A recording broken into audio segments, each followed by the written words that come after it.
जिसका vertex circle पे रहेगा और जिसके दोनों रे सर्कल को दो अलग अलग पॉइंट में इंटरसेक्ट करेंगे। ओके, सर एंगल का वर्टेक्स ऑन द सर्कल और एंगल के दोनों रेस सर्कल को दो पॉइंट में इंटरसेक्ट करते हैं। ऐसा एंगल को हम बोलते हैं इंस्क्राइब्ड एंगल। इसीलिए मैंने यहाँ पे दो चीजें लिख के दी है, vertex is on the circle and two arms intersect the circle at 2 points. Okay, intercepted arc, इसका डेफिनेशन मैंने आपको लिखने के लिए बोला था। वहां पे जैसे हमने देखा है कि बुक में 6 डायग्राम दिए थे। कुछ नहीं, बिल्कुल सिंपल है। जो भी एंगल्स हम ड्रॉ करते हैं उनके इंटीरियर में जो आर्क रहते हैं they are called as intercepted arcs. जैसे यहाँ पे आप देखेंगे तो पहले तीनों डायग्राम में एंगल एबीसी के इंटीरियर में एक एक आर्क ही है, arc AC, arc BC, arc AC. और इन तीनों डायग्राम में इस आर्क के इंटीरियर पार्ट में दो दो आर्क है, ये छोटा वाला आर्क और ये एक आर्क एसी। यहाँ पे ये वाला आर्क और ये आर्क एसी, और यहाँ पे आर्क एसी माइनर वाला और मेजर आर्क एसी।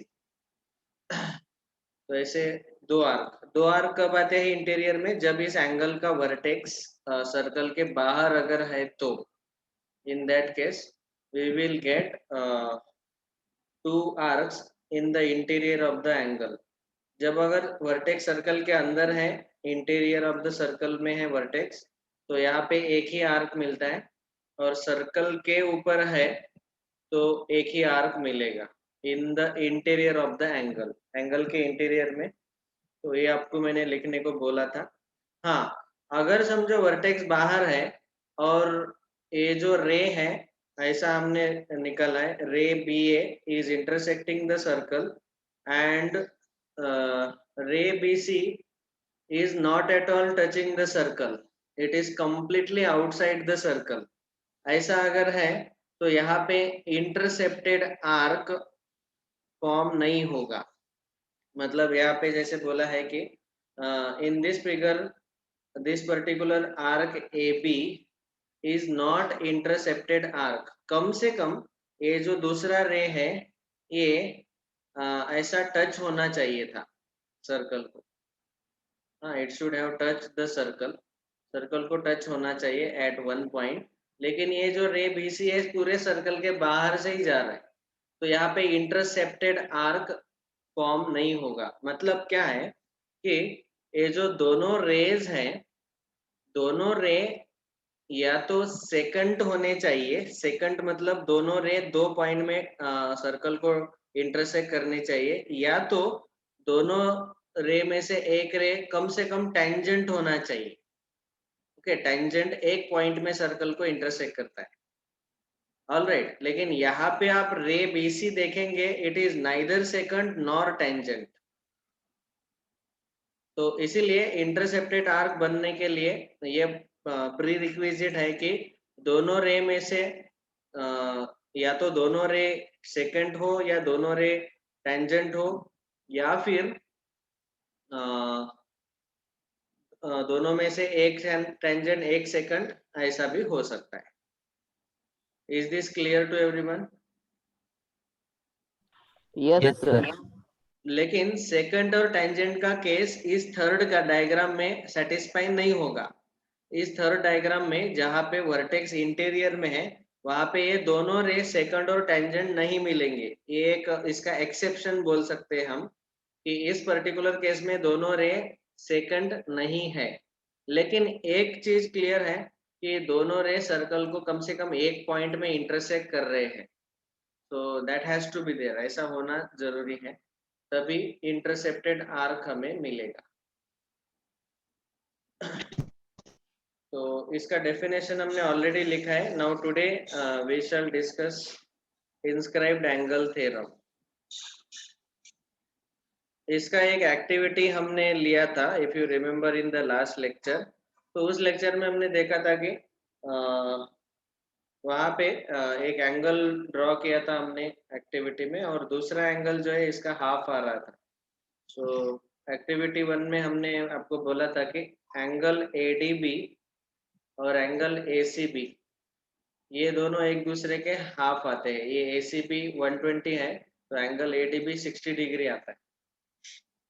सो इंस्क्राइब्ड एंगल थ्योरम देखो क्या है। नाउ यहाँ पे हमें दो चीजों के मेजरमेंट का कंपैरिजन करना है। एक, an inscribed angle and the measure of arc. देखो ये इंस्क्राइब्ड एंगल किस आर्क में बैठा हुआ है, आर्क BAC, आर्क BAC। और ये जो आर्क BDC है, arc BDC, it is intercepted arc. Okay, तो एंगल ABC BAC जो है वो इंस्क्राइब्ड एंगल है और आर्क BDC जो है वो इंटरसेप्टेड आर्क है। यहाँ आर्क BAC के बारे में मैंने कुछ भी नहीं बोला। ऐसा हम बोल सकते हैं कि एंगल BAC आर्क BAC में इंस्क्राइब्ड है। Okay, angle BAC is inscribed in the arc BAC, ऐसा हम बोल सकते हैं। और यहाँ एंगल BAC इंस्क्राइब्ड एंगल है and arc BDC intercepted arc है, क्योंकि ये आर्क BDC जो है एंगल BAC के इंटीरियर में है। ओके, हाँ, तो फिर इस केस में क्या होता है कि ये जो एंगल BAC का मेजरमेंट है ये आर्क BDC के मेजरमेंट के हाफ रहता है। मतलब आर्क BDC अगर 120 डिग्री है तो एंगल BAC 60 डिग्री आएगा।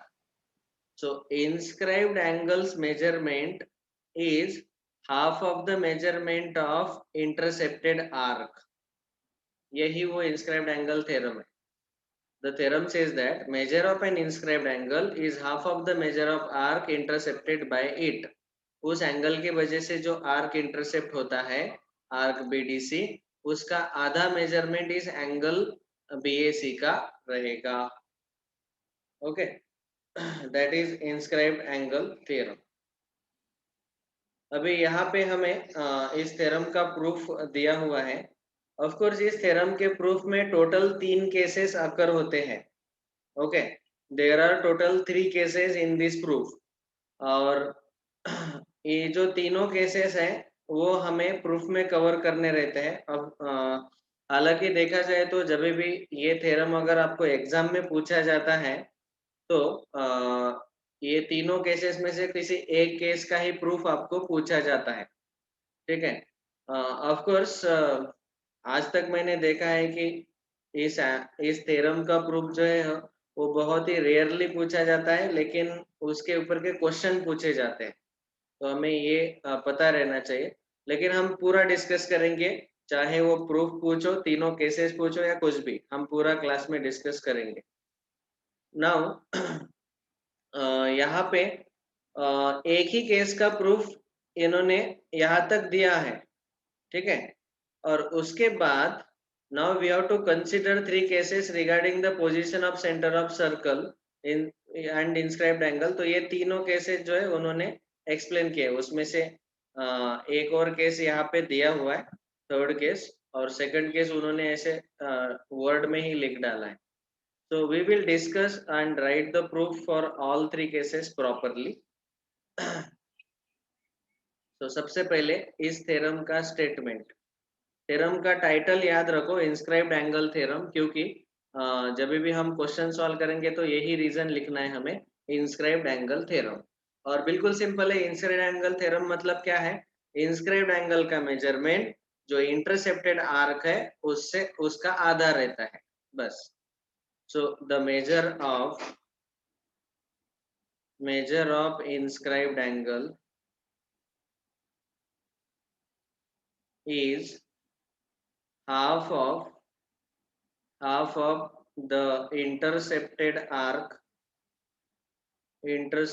arc by it। उस एंगल ने, इंस्क्राइब्ड एंगल ने जो आर्क इंटरसेप्ट किया उसका आधा रहेगा measure of the inscribed angle given. तो अभी यहाँ पे दिया हुआ क्या है, एक इंस्क्राइब्ड एंगल है और एक इंटरसेप्टेड आर्क है। ये दो चीजें दिए हैं और हमें प्रूव करना है कि इंस्क्राइब्ड एंगल का मेजरमेंट इंटरसेप्टेड आर्क का हाफ रहता है.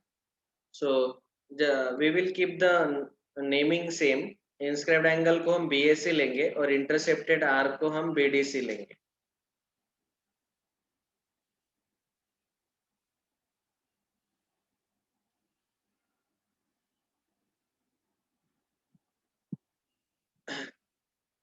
So angle BAC is inscribed angle and it is intercept.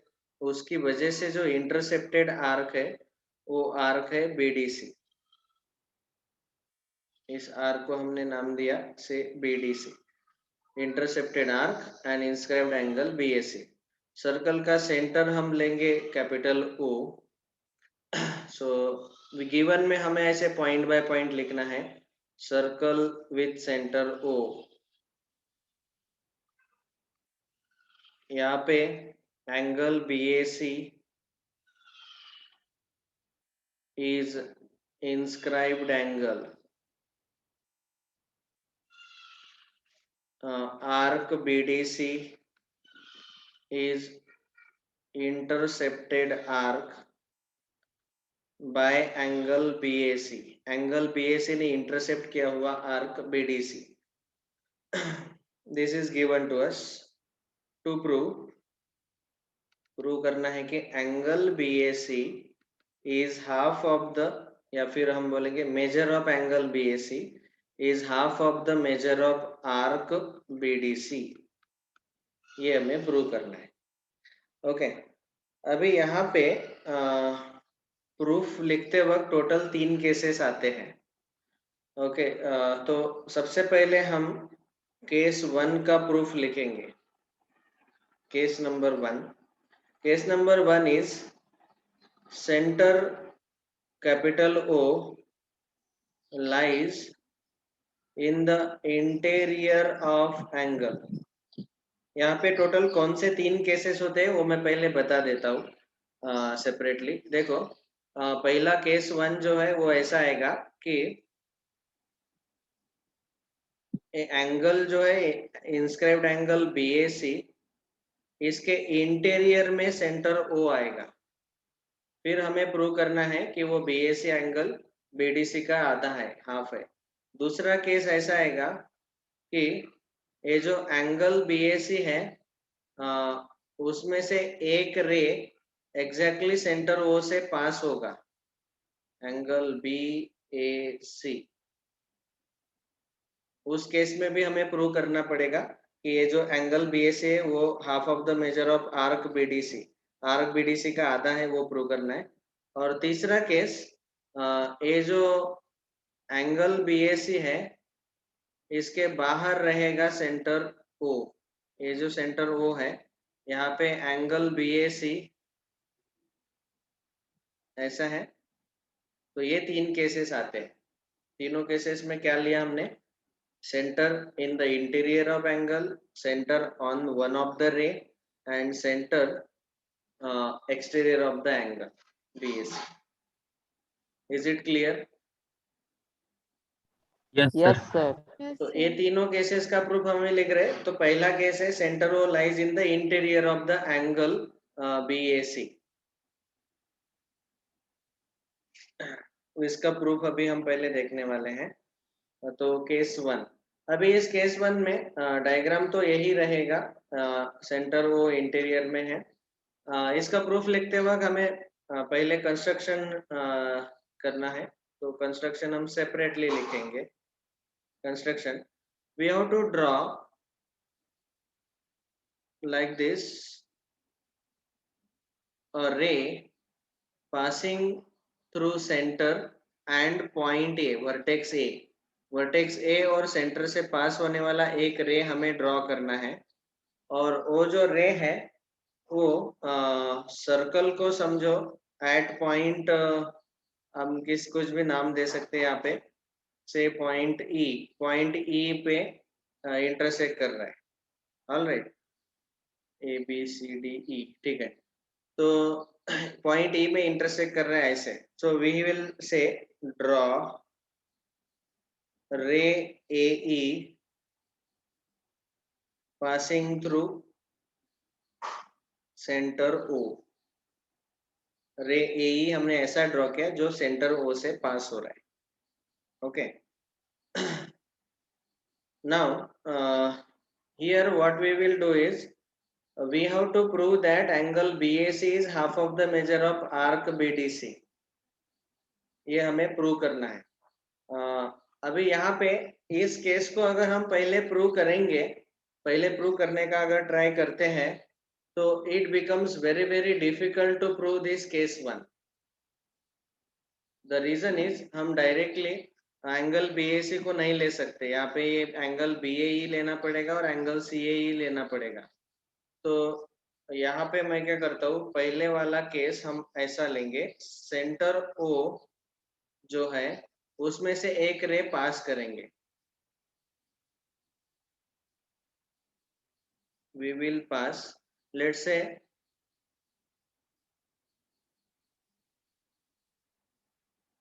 Case number one हम A लेंगे, this one. Case number one, रे AB passes through center capital O. ये first case लेंगे. तो क्या होगा, अभी इस केस का हम आगे इस्तेमाल करेंगे केस 2 और केस 3 में. इसके बिना हम बाकी के दो केसेस प्रूव नहीं कर पाते, इसीलिए पहला वाला केस लेना पड़ेगा कि ray A B passes through centre O. तो ये है केस नंबर वन. तो इसका डायग्राम और इसका प्रूफ अभी हम डिस्कस करते हैं. तो यहाँ पे सेंटर ओ लिया, रे ए बी और ये एंगल BAC, और ये यहाँ पे है BDC आर्क. अभी आपको यहाँ पे कंस्ट्रक्शन करना है. Here we have to do one construction. Join OC. OC को हम ज्वाइन करेंगे.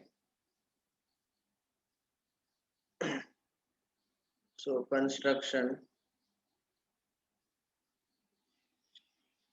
join OC. Now here ये जो एंगल है ये रहेगा, इसका मेजरमेंट हम लेंगे x.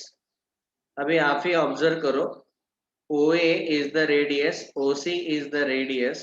तो ट्राइंगल OAC जो है ये से आइसोस्केलस ट्राइंगल बनेगा. इसकी वजह से ये दोनों एंगल सेम रहेंगे. तो दोनों का मेजरमेंट हमने XX लिया.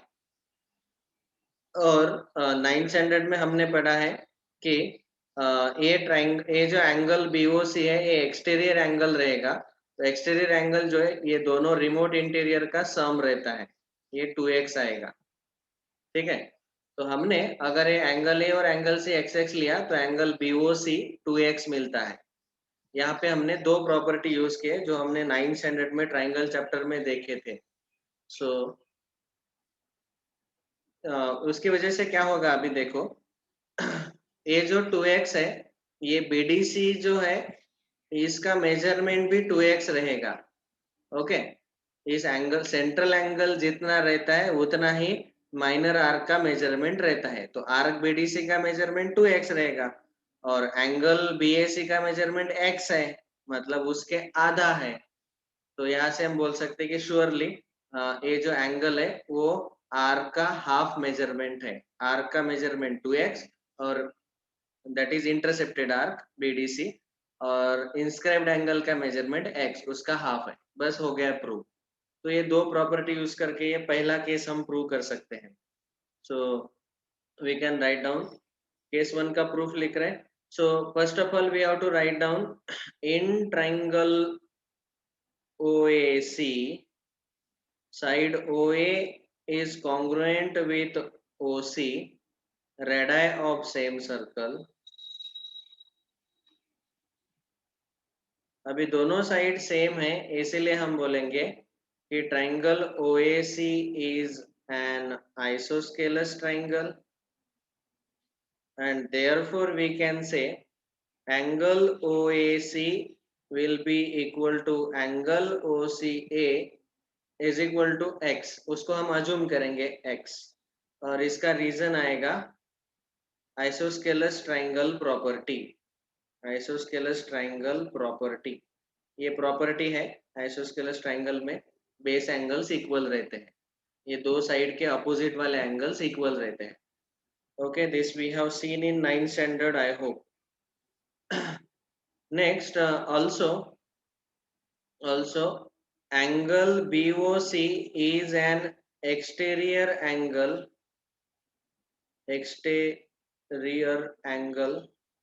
of triangle OAC। triangle OAC का BOC जो exterior angle है, therefore we can say angle BOC is equal to angle OAC plus angle OCA। इसको हम लिखेंगे exterior angle property, exterior angle property. ये सब 9th स्टैंडर्ड के तीनों प्रॉपर्टीज है, दोनों प्रॉपर्टीज।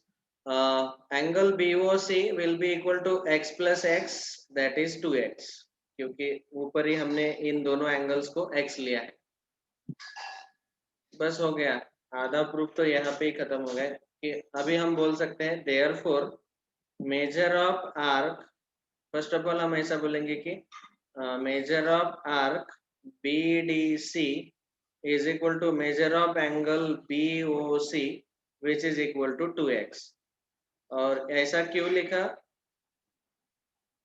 तो सेंट्रल एंगल 2x है तो आर्क का भी मेजरमेंट, BDC आर्क का भी मेजरमेंट 2x ही रहेगा।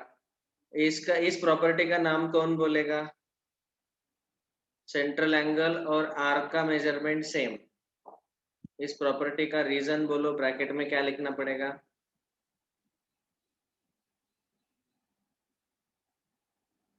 अरे भूल गए क्या, आर्क BDC का मेजरमेंट सेंट्रल एंगल का मेजरमेंट जितना रहता है उतना ही रहेगा।